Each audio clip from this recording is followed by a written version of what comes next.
Asikubingelele sikwamukele ohlelweni lwethu namhlanje siphethe isonto nokelo wakazwide. Singena la ku segment yethu yama family laws, sizoxoxa la nomfowethu uCeli umfoko amagubane esobeke sibheka naye nje noma ke lihlezi nje sibheka naye kuma topics ahlukahlukene athinta ke imithetho emindenini. Uyi law lecture lapha University of KwaZulu Natal mlaleli nomthando umsakazo. Kushuthi nje into esuka ixoxa la into ayaziyo. Akathatha ama chance.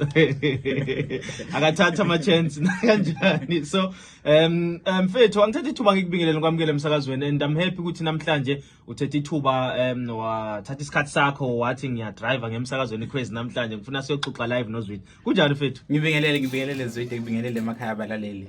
Kuhamba kahle. Kuhamba kahle. Sikhona isimanga nje mhlambe ngokuthi usemsakazweni live. Sibonge ukwamukeleka, sibonge ukusakaza live akujwayelekile. No, hayi siyabonga kakhulu mfethu, siyabonga kakhulu ngesikhathi sakho nanokuthi ke ufike live namhlanje kuyintokozo nje ukuthi ngixoxe nawe namhlanje sibhekene ngoba le ndaba yamafoni uyazi ukuthi umuntu ungamedlula nje edrobheni because akwazi sombone kodwa ivoice uyijwayele. Kanti phela abantu mabehamba edrobheni ngeke ukuthi ngime ngihamba edrobheni ngiyakhuluma yabo. Kufuna ukuthi ungibone uma ubona hayi bona ngizwide. Sikwazi ukubikelela. Sikhoxa. Yeah, no mfethu, let's dive into it. Namhlanje sibheka indaba yamalungelo eingane. Kukaningi la uthola khona ukuthi ke ubaba mhlambe unezingane zakhe, othola ukuthi mhlambe uyithola semshadweni ngasikhathi bayahlukanisa okanye mhlambe uyithola ungekho emshadweni lezo izingane. Sometimes ke kuyahlukahlukana ukuthola ukuthi i-situation whereby ubaba angakwazi ukuthi akhokhe imali yosondlo. Sometimes uthola ukuthi uyakhokha imali yesondlo kodwa manje umama lo akafuni ukuthi ubaba asondele ezinganeni zakhe. Ngama reasons ke ahlukahlukene ke mhlambe mawubheka nje kuma cases athinta amalungelo ezingane nokubonana kobaba nezingane zabo kanjalo. Nanokuthi ke kwenzeka kanjani ke mhlambe uma sekuthiwa bahlukanisile akasavumelekile ukuthi abone izingane and uyayikhipha i-child support. Omunye uthola ukuthi i-child support akayikhiphi futhi still akavumelekile ukuthi abone ingane. Take us through that mfethu, usichazele kabanzi ngokomthetho ukuthi umthetho usebenza kanjani when it comes to indaba yamalungelo ezingane nobaba abangavunyelwa ukuthi babone izingane zabo. Yebo Zwide, ngibingelele. Ijule kakhulu le ndaba yokuthi abazali omunye wabazali angalitholi ithwala ukuthi abonane nengane ekubeni azi kahle ukuthi kunengane endaweni ethize. Mhlambe kuyenzeka njengoba kade usho nje ukuthi kade abantu beshadile base bayahlukanisa ba divorce ngenxa ukuthi omunye uphatheke kabi ukuthi kuphela umshado bese ngizomtwinya ngapha einganeni bese vala kanjalo. Umthetho uyawudlala enkulu indima ekutheni bonke abazali bobabili basuke belamalungelo einganeni in terms of access ukuthi ingane uyikhulume nayo, ube ne-communication nengane, uyibone ngezinhlelo ezisuke zenziwe ngohlelo le family esuke yenziwe by family advocates bese khona i-family plan or i-visitation rights and so on. Kube khona futhi uhlelo lapho sithi khona usuke omunye ethola i-custody ke bayibiza nge-primary residence lapho kuba khona omunye umzali uzohlala nengane ekhaya permanently. Okuloyo kosuke kuyena ukuthi isinqumo sokuthi ancishe omunye ilungelo lokuyibona. So mase kunjalo kuyakumele abanye bakwenza kusekwi divorce ukuze asenze iplan through i-family advocates nama social worker ukuthi siyibona kanjani ingane, ngabe omunye ibona ngama weekend, omunye ibona ngama birthdays, omunye ibona ngo Christmas nango New Year's Eve. Yakwenza uhlelo lokho. But bakhona futhi ikhathi lapho uhlelo lingenziwanga, mhlambe enqoso bede bengashadanga, bathandanile abantu bebanengane base bayahlukana. Omunye akasayibona ingane ngoba kundle. Kanti umthetho uthi so long as you recognize yourself as the father of ingane usunama ama rights wa ingane, ngisho ukhokha inhlawulo usunama ama rights wa ingane. Uma sekunjalo umuntu uyasekumele ukuthi enze uhlelo lokuthi aye kwa children's court abonane nama social workers azophinda amsize ukuthi kwenziwe ama recommendations ukuthi athole iaccess yengane. So ake sesibheke mhlambe in terms of inkantolo ukuthi how do inkantolo decide i-custody and i-access in terms of ama factors consideration most important for kubhekwa mhlambe interest yengane. So kusebenza kanjani inkantolo mhlambe isebenza kanjani lapho? Yes, ngoba usection 28 Constitution yakuthi amalungelo engane of paramount importance. So ingane yona ebekwa phambili kuzo zonke idingo, noma ngathiwa yipi debate, yipi ingxabano abanayo, inkantolo ayibhekelela ingane ukuthi izoba right ngakumuphi umzali.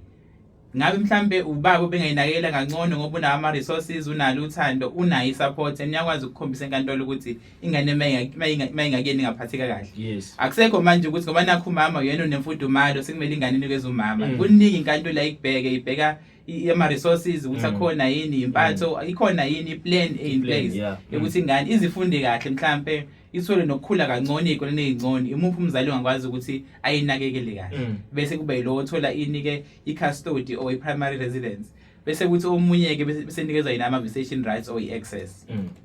So in cases where one parent akavunyelwe ukuthi abone ingane, so ake sesibheke mhlambe ku situation yengane ukuthi i-affect kanjani ingane emotionally and psychologically ukuthi angikwazi ukubonana nobaba. Besikhulume nje la masaqala ukuthi mhlawumbe uthola ukuthi I think it's even worse la khona abantu abazali bebahlala ngandawonye and then base bahlukanisa and then manje ingane ayisavunyelwe mhlawumbe uthola ukuthi ngasikhathi umama uvela ethi awuyi lapho ingane ikhule ikwazi ukuthi ngikhule nobaba iyamazi ubaba wayo but manje ayisavumelekile ukuthi ikwazi ukuvakashela ubaba. So kuyi-affect kanjani ingane emotionally and psychological lokho? Kuba nzima kakhulu ngoba uyawuthola ukuthi noma ingane ifuna ukuhamba kubaba kuba khona amagama akhishwayo ukuthi unje ungayi ngoba unje ingane igcina isibambe lokho ukuthi mina ubaba umuntu onje kanti akusile iqiniso amagama asetshenziswayo ukuthi ingane igcina isimzondo baba o ingabe nalo uthando lokuhamba kubaba ogcine kuyilimaza kakhulu ingane lokho ngoba not even in terms of psychology nani even in terms of upbringing yengane ngoba mhlambe ibizokhula kangcono ubese kade kubaba ngoba mhlambe uyakwazi uku-afford kube ngese esikoleni esingcono kodwa ngenxa yengxabano sokusiphakathi abazali bese bengakwazi ukuthi bahlangane phakathi nendawo and reaching common ground ukuthi asenze kanje ukuze ingane iqhubeke phambili or ukuze iqhubeke kahle ikhule kahle ingane iye phambili.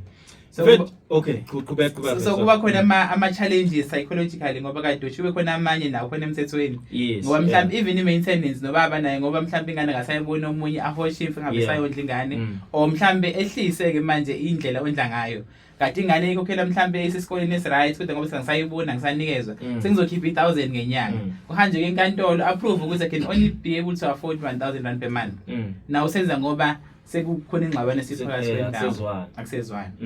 So awusifundisa umthetho ke manje what is the difference between i-custody and i-guardianship and i-parental responsibilities and why do abantu often confuse these three things that I've talking about? Yes, so siqale nge-custody ibizwe nge-primary residence. This is where umzali oyedwa enikeza ama-rights ukuthi ingane ahlale nayo permanently bese kuthi kwi-guardianship ila umzali engasekho ngenxa yezimo ezithize mhlawumbe ushonile bese kuba khona umuntu emndenini othi mina I want to apply to be a guardian nalengane le imina ozoyisiza isenithathe inqumo mawusa mhlawumbe ifuna uku-apply izinto imina ozohleze ekhona bese yahamba enkantolo awocela ukuthi anikeze ukuthi abe i-guardian bese kuba khona ke ama-parental responsibilities wona-ke shared between abazali abasuke bekhona ingane mayizalwa ngabe ukuthi omunye uyayondla ngabe ukuthi uzalwe ikhona beshadile noma ngabe ukuthi ayirecognize as ubaba wengane and they are also extended to ama third parties such as ogogo nomkhulu abangaba ne-interest ukukhulisa ingane and futhi abane interest ukuthi ingane bayondle bayise phambili so nabo bayanikeza lawo ma-rights lawo if efuna uku-applyela. In other what circumstances can i-guardianship be given to someone other than their biological parents? Yes, so kuyenzeka kube khona i-guardianship bese kuba khona omunye umlenzane omncane obizwa nge-foster care. Qale ngalowo we-guardianship this is where i-third party ngabe ugogo ngabe u-auntie abazali mabengasekho or abazali abahlala nengane permanently afuna uku-appointwa as i-guardian in order to assist ingane ukuthi ikwazi ukuthatha iy'nqumo bese kuphinde kube khona umuntu osuke ne-interest empilweni yengane abona ukuthi ingane ayinakekile kahle ngabe umakhelwane ngaba yilunga lomphakathi athi umuntu ingane kasibani ayikhuli ngendlela ihlukumezekile I want to be i-foster care leyo ngane leyo hamba approach ama-social workers who are going to be involved ba-investigate ngempela isimo sengane if nabo be-convince ukuthi ingane ngempela ayinakekile kahle seqala uhlelo lokuthi kuyo-children's court kuyo-applyelwa manje usile muntu labize nge-foster care yengane naye lo we-guardian futhi naye ufuna uku-apply i-guardianship sebeshonile abazali ugogo usevunisa over because umthetho awuvumi ukuthi uvele ube-guardian ngaphandle uthi-appointwe enkantolo because nabo konke lokhu ukuthi ube-guardian must be investigated by ama-social worker and family advocate bakubone ngempela ukuthi ufanele yini ukuba i-guardian engane if naba sebe convince sekwenza i-application enkantolo le-guardianship inkantolo isiyayigranta ukuthi usuyi-legal guardian yengane. Sixoxalana mfethu ucela imfoko amagubane mlaleli masana nje ukuvulela umsakazo wakho sibheka nje amalungelo engane nanokuthi mhlambe mangabe benikade nisemshadweni nase niyahlukanisa the other partner manje ayisavuma noma ayisakuvumela ukuthi ukwazi ukuba neaccess to izingane zakho noma kuyingane yakho wenza kanjani uma ukuthi mhlawumbe ubhekana nezimo ezikanjalo nanokuthi umthetho uthini because okuningi siyathanda ukuthi kuhambelana nomthetho noma kuhambe ngendlela umthetho osho ngakhona ukuthi kumele ukuthi uma ngabe mhlambe you are going through izimo ezifana lezi ulandelele umthetho ukuze ukwazi ke ukusizakala. Mfethu talking about indaba ye foster care inama effect kangakanani ku well-being and ku well-being yengane emotionally nje na mentally? Yes, in most cases ingane kula umuntu aba-applyela khona foster care ingobani usebona ukuthi ingane ihlukumezekile or sometimes ingane yabona ukuthi ingane engaphathekile kahle emndenini. Yes. And then mhlawumbe isimasikho kahle kuyantulwa bese thena mina bengayisiza ukuthi iphile kangcono bese emva lokho apply foster care ngabe umuntu wasemndenini mhlawumbe uanti obona ingane kadadewabo ukuthi ayikho right ngabe umakhelwane ngabe ilunga lomphakathi yona iyasiza ngoba egcineni umuntu akwazi uku-applyela i-social grant yebizwa ngani i-foster care ayikasasa afika application bese yakwazi ayiholele leyo ngane leyo as i-foster parent. Yeah, mhlambe usesimene esifanayo usemshadweni okanye bukade usemshadweni nahlukanisa awusavumelekile ukuthi ubone izingane zakho okanye awukho emshadweni uyakhipha mhlambe imali yesondlo uyayondla ingane kodwa futhi ke awuvumelekile ukuthi uyibone ingane yakho. Uyafisa ukuthi ubuze kumfethu la mfoko amagubane uyazi ke umthetho angakuchazela kabanzi ngithinde ku 064 38000905 uthumele voice note okanye ungasifonela nje kafushane before we conclude ku 0324815521 0324815522. Ngicabanga ukuthi siyokwazi ukuthola mfoko amagubane umbuzo nje oyedwa noma mhlambe from two people siza ukuthi eke bathini. Nana nakhuluma isihloko esinzima webantu lesise sengane no isukuhlukana kanjalo. Hayi wakhipha mfethu ngifaka ku speak. Sinzima kakhulu ngoba uthola ukuthi ngikhwile uyise noma ethanda ukuthi ize nansi inyoka endlini engafuni ukuthi le ngane isupporteke isayisanzima siyathinta inhliziyo kakhulu. Kuthini ukuphala bakho? Kuba nzima. Kodwa into ebalekile ngalomthetho weingane or i-Children's Act moyifunda kanye ne-Constitution ithi noma ngathiwa umuntu bengakahlawuli ngokwamasiko. Kumele ayibone ingane ngoba ubaba wengane. So umthetho uhamba uzidlule ngisho nanokuthi wakhokhile inama damages inhlawulo noma cha. Ngoba ingane inelungelo ukwazi abazali. Ngeke uzuyiphucele lo lungelo libhalwe phansi kusisekelo. Even ne-Children's Act itself ukhona ukuthi sicele phansi sikwazi ukuthi siwushintshe. Noma ngathiwa umuntu bengakafika esigabeni sokusaqale ondle uma esekhombisa interest ukuthi ingane ufuna ukuyibona kumele anikezwe. If wena ufuna ukudebate indaba ye-maintenance ikhona inkantolo iforum osunikezwe yona ukuthi ungaya khona uyosho ukuthi hayi ingane akayondli. Kodwa leyo ukuthi ingane kumele ayibone iyafuthi kwenye inkantolo ebizwa nge-Children's Court nakhona etholakalayo inkantolo noma ngabe yiphi inkantolo engasekhaya yakwazi ukuya khona bakusize ngohlelo lokuthi ufake i-application. Okushuthi kahle usuku usuyithathela umthetho ubeke ezandleni zakho mawukuthi uzothe le ndoda ayondle ngizoyibamba ngokuthi ngingayivumela ukuthi ibona nenengane. Yebo kuba njalo abantu bayaboshwa isikhathi samanje. Uma umuntu ehambile wayenkantolo wafuna i-order enkantolo ukuthi abone ingane uma wengane waqhubeka nokuthi ingane engayiboni umuntu uyaboshelwe i-contempt of court ngokuthi usuyithathela umthetho ngezandla waphula isinqumo senkantolo ugcina usiyobheka nengalo mthetho. Mfethu before sesiphetha nje you mean uma ukuthi uma wengane uyanqaba ukuthi ngibone ingane yami nginalungelo lokumbopha unelungelo lokuthi uqale enkantolo utshela inkantolo ukuthi ngicela ukubona ingane ngincishiwe amathuba ukuthi ngibone ingane azokusiza ama clerks akusayinise uform 1 ugcwalise wonke uphelele kwenziwe application yokubona ingane inkantolo bese ikhipha isinqumo sokuthi ingane usungayibona.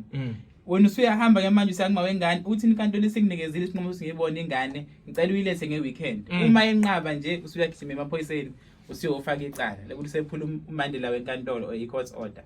Hayi nizwile ke madoda ningasho ukuthi akukho enganenzela kodwa ngisasakasa. Last one mfethu advice okathanda ukuyinikeza mhlambe abazali who are in conflict but they want to protect their child from emotional harm ngathini kubona?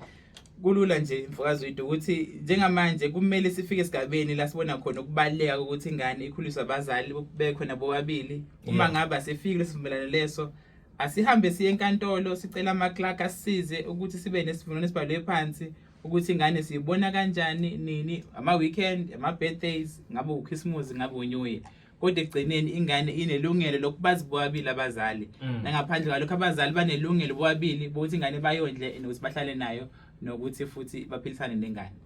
Magubane, siyabonga kakhulu mfethu isikhathi sakho sipesona isuku namhlanje ukuthi sixoxe nawe. Hopefully next week sophinde ke sikwazi ukuthi sixoxe nawe ukubheka nje ihloko ezahlukahlukene ethinta imithetho emindenini. Siyabonga ukuthi ufike emsakazweni. Ngicabanga ukuthi na next time makuvela ithuba usuzokwazi ke ukuthi ufike kahle ke lapho ngoba usuyazi ukuthi kwenzeka kanjani. Ngiyabonga kakhulu ithuba ngibuke ndakubalaleli. Siyabonga kakhulu mfethu.